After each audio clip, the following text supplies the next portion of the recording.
Welcome to Exchange Rates UK TV. It is the 14th of October 2021. This is the first video of four. The second is today, and then tomorrow on Friday, doing the next two on some long-term analysis and outlook on four current cryptocurrencies. The first one here is Monero. Haven't done a lot of updates on Monero, except I think it's one of the most important cryptocurrencies that exists. But something that you'll notice here that I've also done on, I can't remember if it was on Ripple or Stellar, but I've changed the Ichimoku settings here for one thing, and that is on the baseline. So it's usually 52, but I've changed it to 44 only because the last Ichimoku book written by a professional in the field was Charles G. Kunitz, and he referenced trying to use. He's the first professional in the Ichimoku space and in the technical analysis space that suggested changing these default settings, but he didn't actually suggest using them. He just said to try them out.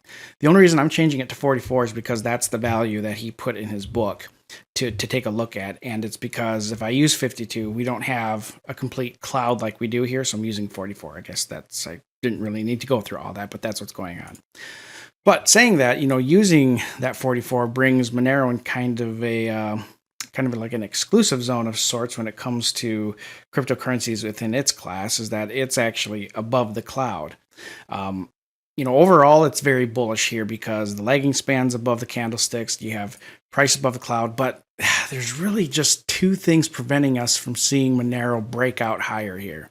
And that is, it needs to get above the Kijun-sen, which is at 294, and it needs to get above the Tenkan-sen, which is at 334. If we get a close roughly at, we'll just say 340, that should be enough to propel it higher towards new all-time highs. So, we didn't create new all-time highs back in April of 2021, but we did have a new all-time high close, which is more important than what, price action can randomly whipsaw into.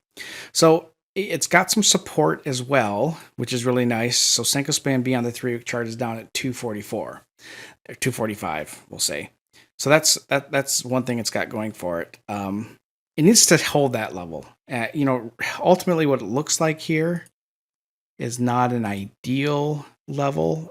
Looks very much like you've got this kind of bear flaggy pattern on here, and so the real threat here to the downside is if there's some type of 3-week close that is below 215.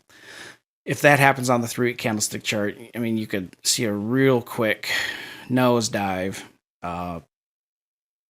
certainly probably to somewhere around the lows of the strong bar here at 120ish or so. The final support zone in the Ichimoku system on this chart for Monero is down at $70. Could it go down there? Sure. Is it probable? Sure. Is it possible? Sure. Probable? Maybe not. As far as the price projections concerned, if it can sustain a bullish breakout, the $790 level, we'll just say $800. The $800 value area is likely where we'd see it kind of pump up and but to get to and have a close around there. That would be the next zone. But for now, we just need to really see it get to a position where it can close above the Tenkan-sen. And at that point, everything else is just in full-on bull mode. Everything else on this chart is very bullish. Everything on it is, there's just two things that have to happen.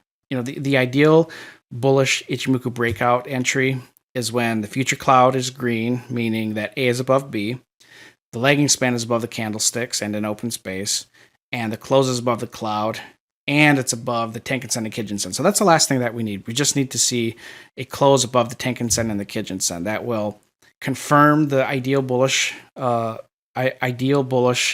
breakout, and it will deny the bear flag, and just it will confirm a resumption of the uptrend and hopefully towards new all-time highs.